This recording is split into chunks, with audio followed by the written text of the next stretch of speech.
Hello friends, எல்லோரும் எப்படி இருக்கீங்க? நாங்கள் இங்கே ரொம்பவே நல்லா இருக்கோங்க.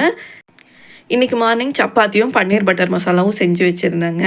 பன்னீர் வந்து வீட்டிலேயே செஞ்சதுங்க, ஹோம்மேடு தான். பசு பால்லேருந்து நான் வந்து பன்னீர் எடுத்து வச்சுருந்தேன். ஆல்ரெடி அந்த வீடியோ வந்து போஸ்ட் பண்ணியிருக்கேன் ஷார்ட்ஸில்.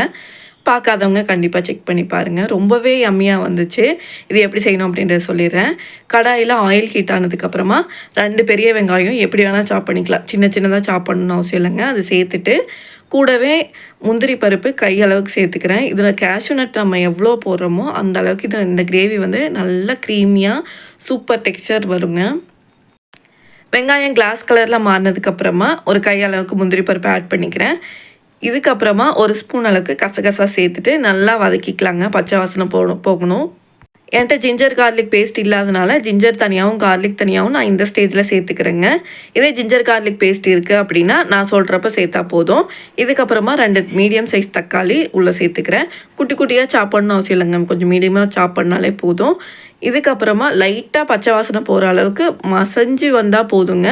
அது வரைக்கும் நம்ம வதக்கி விட்டால் போதும். அதுக்கப்புறம் இதை நல்லா கூல் டவுன் பண்ணிக்கிட்டு இதை அரைச்சி எடுத்துக்கலாம். நல்லா ஃபைன் பேஸ்ட்டாக அரைக்கணுங்க. நான் தக்காளி சீக்கிரமாக வேகணுன்றதுக்காக இப்போவே உப்பு சேர்த்துக்கிட்டேன். இந்த அளவுக்கு மசிஞ்சு வந்தால் போதும். நல்லா தருத்தருன்னு இல்லாமல் நல்லா ஃபைன் பேஸ்ட்டாக அரைச்சி எடுத்துக்கலாம். இந்த பேஸ்ட்டே நல்ல கலர்ஃபுல்லாக இருக்குங்க. பார்த்தீங்கன்னாவே தெரிஞ்சிருக்கும். இந்த க்ரீமியாக வரதுக்கு தான் நம்ம வந்து முந்திரி பருப்பு ஆட் பண்ணுறோம். இதுக்கப்புறமா கடாயில் லைட்டாக ஆயிலும் பட்டரும் சேர்த்துக்கிறேன். இல்லை பட்டர் மட்டுமே சேர்க்கறனா கூட சேர்த்துக்கலாம். இது கொஞ்சம் காஞ்சதுக்கப்புறமா பட்டை, கிராம்பு, ஏலக்காய், கசகசா கொஞ்சமாக, அப்புறம் கல்பாசி சேர்த்துக்கிட்டு இந்த அரைச்சி வச்ச பேஸ்ட்டை வந்து ஆட் பண்ணிக்கிறேங்க. இது கூடவே கிரேவிக்கு தேவையான அளவுக்கு தண்ணி சேர்த்துக்கலாம்.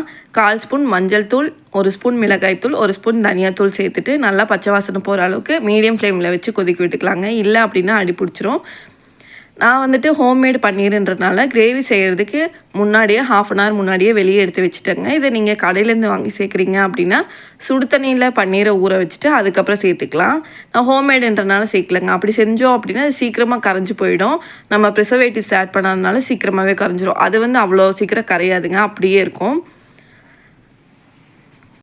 பார்த்தாலே தெரியுங்க, ஹோம்மேடு பன்னீர் வந்துட்டு ஒயிட் கலராகவே இருக்காது. இந்த மாதிரி லைட் எல்லோ கலரில் தான் இருக்கும்.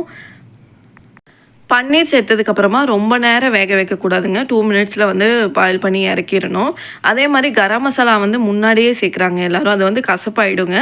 நான் பன்னீர் சேர்த்ததுக்கப்புறமா கொஞ்சமாக கசகசா இதுவே போதுங்க. சும்மா டேஸ்ட்டுக்காக ஃப்ளேவருக்காக மட்டும்தான் அதை ஆட் பண்ணுறோம். 1/4 ஸ்பூன் அளவுக்கு 1/4 ஸ்பூன் கரம் மசாலாவும் கஸ்தூரி மேத்தியும் நல்லா ஸ்மாஷ் பண்ணி சேர்த்துக்கிறேங்க.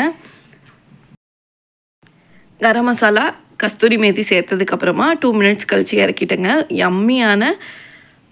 யம்மியான பன்னீர் பட்டர் மசாலா ரெடிங்க. இதுக்கப்புறமா எல்லோரும் ரெடி ஆகிட்டு ரேஸ் கோர்ஸ் தாங்க போயிருந்தோம். ஈவினிங் டைமில் போகிறோம் அப்படின்றனால எங்களுக்கு வந்துட்டு டிராஃபிக் அதிகமாக இருக்கும். நம்ம பைக்கில் போனாலும் ரொம்ப ரஷ்ஷாக இருக்கும் அப்படின்றதுக்காக நாங்கள் கேப்லேயே போயிட்டோம். அவ்வளோ எங்களுக்கு வந்து ஃபேர் வராதுங்க, 250 அந்த மாதிரி தான் வரும். லீவ் டேஸில் 5 டேஸ் போயிடுச்சு. மிச்சம் 4 டேஸ் என்ன பண்ணுறதுன்னு தெரியாமல் பக்கத்தில் இருக்க ஏரியாலாம் இந்த மாதிரி கவர் பண்ணிக்கிட்டு இருந்தோம்.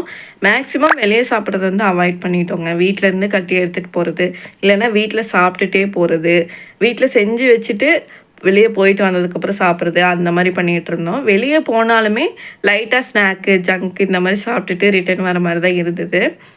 ரொம்பவே நல்லா இருந்ததுங்க, பீஸ்ஃபுல்லாக இருந்தது. நாங்கள் போய் ரீச் ஆகும்போது 4 o'clock கிட்ட அவ்வளோ பேர் வந்து ஹெல்த் வைஸாக அவ்வளோ யோசிக்கிறாங்க. நம்ம தான் வாக்கிங் போகாமல் இருக்கோமோ அப்படின்ற மாதிரி தோணுச்சு. இதில் வந்து பேபியை சுற்ற விட்டேங்க. ஃபஸ்ட் ஸ்டார்டிங்கில் வந்து ஜாலியாக இருந்தார். கொஞ்ச நேரத்துக்கு அப்புறம் அவருக்கு நல்லா தலை சுற்றிச்சு போல். கண்ணெல்லாம் மேலே வந்து ஒரு மாதிரி பண்ண ஆரம்பிச்சிட்டாரு. அதுக்கப்புறம் நம்ம நிறுத்திட்டோம். இதில் பார்த்திங்கன்னா தெரியும், ரொம்ப க்யூட்டான எக்ஸ்ப்ரெஷன்ஸாக இருக்கும். இந்த வீடியோ இது வரைக்கும் பார்த்துருக்கீங்க, உங்களுக்கு பிடிச்சிருக்கு அப்படின்னா கண்டிப்பாக லைக் பண்ணுங்கள், கமெண்ட் பண்ணுங்கள். எப்படி பிடிச்சிருக்கு அப்படின்றத வந்து சொல்லுங்கள். அப்போ தான் எனக்கு நெக்ஸ்ட் வீடியோ போடும்போது மோட்டிவேட்டிங்காக இருக்கும். இப்போல்லாம் நம்ம வீடியோஸ்க்கு அவ்வளோ ரெஸ்பான்ஸ் வந்து வருது, அவ்வளோ லைக்ஸ் வந்து வருது. அது பார்க்கும்போது ரொம்ப ஹாப்பியாகவும் அடுத்த வீடியோ போடுறதுக்கு ரொம்ப மோட்டிவேட்டிங்காகவும் இருக்குது. இல்லை அப்படின்னா நம்ம நெக்ஸ்ட் வீடியோ போடும்போது மோட்டிவேஷனே இருக்காதுங்க. இந்த மாதிரி லைக்ஸு, கமெண்ட்ஸ்லாம் வரும்போது தான் நமக்கு தெரியும், ஓகே இந்த மாதிரி வீடியோ போட்டால் பிடிக்குது, நம்ம இந்த மாதிரி இனிமேல் போடலாம் அப்படின்றது வந்து தெரியும். அதனால் நீங்கள் பிடிச்சிருக்கு அப்படின்னா கண்டிப்பாக லைக் பண்ணுங்கள். இந்த இடத்துல நாங்கள் ஃபோட்டோஸ் எடுக்கணும்னு நினச்சோங்க. அதுக்குள்ளே லைட் போக ஆரம்பிச்சிருச்சு. சரி ஓகே, அந்த லைட்லேயே வந்து எடுக்கலான்னு 2-3 ஃபோட்டோஸ் வந்து கிளிக் பண்ணியிருக்கேன். இங்கெல்லாம் பேபி வந்துட்டு விளையாண்டுக்கிட்டே இருந்தார். நாங்கள் போனதுலேருந்து விளையாட ஆரம்பித்தார். எங்களை வாக்கிங் போனதை விட அவர் விளையாண்டது தான் அதிகம். இந்த மாதிரி தான் உங்கள் பேபியும் பண்ணுவாங்களா அப்படின்னு சொல்லுங்கள். நாங்கள் வந்து ஆக்சுவலாக பார்க் வந்து எங்கள் வீட்டு பக்கத்தில் க்ளோஸ் ஆகிருக்குங்க. சும்மா வாக்கிங் தான் கூப்பிட்டு போயிட்டுருக்கேன் பேபியை. அங்கே வந்து வாக்கிங் மட்டும்தான் போக முடியும். இன்னொரு பார்க்கில் அது மட்டும் தான் கூப்பிட்டு போகிறேன். ஒரு பார்க் வந்து எல்லாமே விளையாட இருக்கும், ஆனால் அது க்ளோஸ்டாக இருக்குது. அதனால இந்த மாதிரி எங்கெல்லாம் பார்க் இருக்கோ அந்த இடத்துக்குலாம் பேபியை வந்து கூப்பிட்டு போயிட்டுருக்கோம். லீவில் வந்துட்டு இன்னும் 3 டேஸ் இருக்குங்க. எப்படி கவர் பண்ணுறதுனே தெரியாமல் பக்கத்தில் இருக்க ஏரியாஸ்லாம் கவர் பண்ணிகிட்ருக்கோம். நீங்கள் எப்படி லாங் லீவ் போட்டிங்க அப்படின்னா எந்த மாதிரி பிளான் பண்ணுவீங்க அப்படின்றத வந்து கமெண்ட் பண்ணுங்கள். இங்கே வந்துட்டு ஒரு கோயில் இருந்துச்சுங்க. ரொம்பவே ப்ளசண்ட்டாக இருந்தது பார்க்கும்போது. அவ்வளோ அமைதியாக இருந்தது. நம்ம இவ்வளோ நாளாக இதை பார்க்கலையே அப்படின்ற ஃபீல் வந்து இருந்துச்சுங்க. உள்ளே போயிட்டு நல்லா தரிசனம்லாம் பார்த்துட்டு ரிட்டர்ன் வரப்போ பொங்கல் அப்புறம் வடைலாம் கொடுத்துருந்தாங்க. ரொம்பவே நல்லா இருந்தது. பேபி வந்து நல்லா என்ஜாய் பண்ணாருங்க. அங்கேயும் சுற்றிக்கிட்டு ஜாலியாக. அவருக்கு வந்து இந்த விநாயகர் சிலை இருந்தால் போதும், அங்கேயே நின்றுட்டு இருப்பார். ரேஸ் கோர்ஸ் போய் ஒரு 4 இயர்ஸ் கிட்டே இருக்குங்க. இப்போ தான் வந்து அதுக்கப்புறமா போகிறேன். நிறைய சேஞ்சஸ் வந்து கொண்டு வந்துட்டாங்க. லைட்லாம் பயங்கரமாக இருக்குது. ஈவினிங் டைம் நைட் ஆனால் கூட 10 வரைக்கும் இருக்கும் போல் இருக்குது. நல்ல லைட்ஸ்லாம் இருந்தது. லைட் செட்டிங்கெல்லாம் அங்கே ரொம்பவே நல்லா இருந்தது. அங்கே வந்து ஜங்க்கில் வந்துட்டு எல்லாமே கம்மி பண்ணிட்டாங்க. ஜங்கே இல்லை, எல்லாமே ஹெல்த்தியாக கொண்டு வந்துட்டாங்க. ஆனால் கொஞ்சம் மசாலாஸ் மட்டும் ஆட் பண்ணுறாங்க. நாங்கள் நிலக்கடலை மசாலாவும் ஸ்வீட் கார்ன் மசாலாவும் வாங்கி சாப்பிட்ருந்தேங்க. 50 ருபீஸ் ஆச்சு, 100 ருபீஸ் ஆச்சு. ஆனால் இதுவே டின்னருக்கு மேட்ச் ஆகிற அளவுக்கு இருந்துச்சுங்க. ரொம்ப ஃபில்லிங்காக இருந்தது. வீட்டுக்கு வந்ததுக்கப்புறம் பசியே இல்லை. 2 சப்பாத்தி மட்டும் சாப்பிட்டுட்டு தூங்குற மாதிரி இருந்துச்சுங்க. ரொம்பவே நல்லா இருந்தது.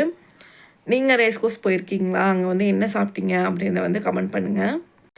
இது இல்லாமல் சூப்ஸ் எல்லாம் நிறையா கிடச்சிச்சிங்க. கொள்ளு சூப்பு, முடக்கத்தான் சூப்பு அந்த மாதிரிலாம் கிடச்சிது. அவ்வளோ ஹெல்த் கான்ஷியஸாக இருக்கவங்க எல்லாருமே அங்கே இருக்காங்க அப்படின்றது வந்து போனதுக்கப்புறம் தான் தெரிஞ்சிச்சு. இனிமேல் நம்மளும் ஜங்கை கம்மி பண்ணிக்கணும் அப்படின்ற மாதிரி நானும் நினச்சிருக்கேன். மேக்ஸிமம் கம்மி பண்ணிட்டேங்க இப்போது. அவ்வளோதாங்க. ரொம்ப இருட்டிருச்சு. நம்ம ஓகே கிளம்பிடலாம் அப்படின்றதுக்காக கிளம்பிட்டோம். ரிட்டர்ன் வரும்போது கேபில் வந்துட்டோங்க. அங்கே தரிசனம்லாம் முடிச்சுட்டு வந்ததுக்கப்புறமா அங்கங்கே கொஞ்சம் ஃபோட்டோஸ் எடுத்துகிட்டு ரிட்டர்ன் வந்தாச்சு. இன்னும் 3 டேஸ் இருக்குது. அந்த லீவ்லாம் எப்படி போச்சு அப்படின்றத வந்துட்டு நான் அடுத்தடுத்த வீடியோஸில் வந்து ஷேர் பண்ணுறேன். இந்த வீடியோ இது வரைக்கும் பார்த்துருக்கீங்க. உங்களுக்கு பிடிச்சிருக்கு அப்படின்னா லைக் பண்ணுங்கள், கமெண்ட் பண்ணுங்கள். சீக்கிரமாக நெக்ஸ்ட் வீடியோவில் மீட் பண்ணுறேன். Until then bye bye and take care.